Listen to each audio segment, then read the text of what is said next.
Sir, ವಿಧಾನಸಭಾ ಚುನಾವಣೆ ಕಳೆದ ಒಂದು ವರ್ಷದ ಹಿಂದೆ ಏನು ನಡೀತು, ಅವಾಗಿನ ರಾಜ್ಯದ ಪಲ್ಸ್ ಮತ್ತು ಈಗಿನ ರಾಜ್ಯದ ಜನರ ಪಲ್ಸ್ ವ್ಯತ್ಯಾಸ ಏನು ಕಂಡುಕೊಂಡಿದ್ದೀರಾ ನೀವು?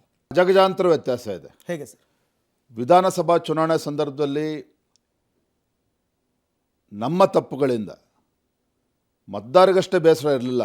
ನಾನು ಪ್ರಾಮಾಣಿಕವಾಗಿ ಹೇಳ್ತೇನೆ, ನಮ್ಮ ಕಾರ್ಯಕರ್ತರಿಗೂ ಕೂಡ ಬೇಸರ ಇತ್ತು ಕಳೆದ ವಿಧಾನಸಭಾ ಚುನಾವಣೆ. ಅದಕ್ಕೆ ನಾನಾ ಕಾರಣಗಳು. ಯಾವ ಕಾರಣಕ್ಕೆ ಸರ್? ಅದು ಎಲ್ಲವೂ ಕೂಡ ಬಹಿರಂಗ ಚರ್ಚೆ ಮಾಡೋದಕ್ಕೆ ನಾವು ಹೋಗೋದಿಲ್ಲ. ಓಕೆ, ಅಸಮಾಧಾನ ಅದಕ್ಕೆ ನಿಜ, ಕಾರ್ಯಕರ್ತರು ಅಸಮಾಧಾನ ಇತ್ತು, ಮತದಾರರಲ್ಲೂ ಕೂಡ ಅಸಮಾಧಾನ ಇತ್ತು.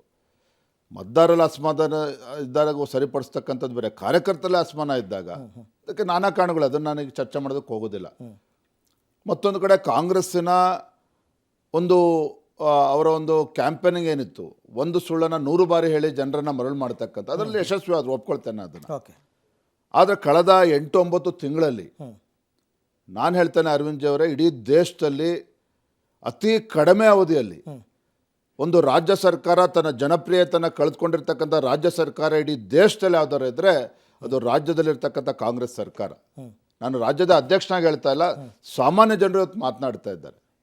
ಮತ್ತೊಂದು ಕಡೆ ಲೋಕಸಭಾ ಚುನಾವಣೆ ಸಂದರ್ಭದಲ್ಲಿ ನಮ್ಮ ನರೇಂದ್ರ ಮೋದಿಜಿಯವರು, ನಮ್ಮ ಪ್ರಧಾನಮಂತ್ರಿಗಳು ಕಳೆದ 10 ವರ್ಷದಲ್ಲಿ ಮಾಡಿರ್ತಕ್ಕಂಥ ಅಭಿವೃದ್ಧಿ ಕೆಲಸ ಕಾರ್ಯಗಳು, ದೇಶದ ಕಟ್ಟಕಡೆಯ ವ್ಯಕ್ತಿಗೂ ಕೂಡ ಯಾವುದೇ ಒಂದು ಬ್ರೋಕರ್ಸ್ಗಳು ಇಲ್ದೇನೆ, ಹಣ ಪೋಲಾಗ್ದೇನೆ ನೇರವಾಗಿ ಜನಸಾಮಾನ್ಯರಿಗೆ ಮುಟ್ತಾ ಇರ್ತಕ್ಕಂಥದ್ದು, ಇವೆಲ್ಲ ಆಧಾರವಾಗಿ ನಾನು ಹೇಳ್ತೇನೆ.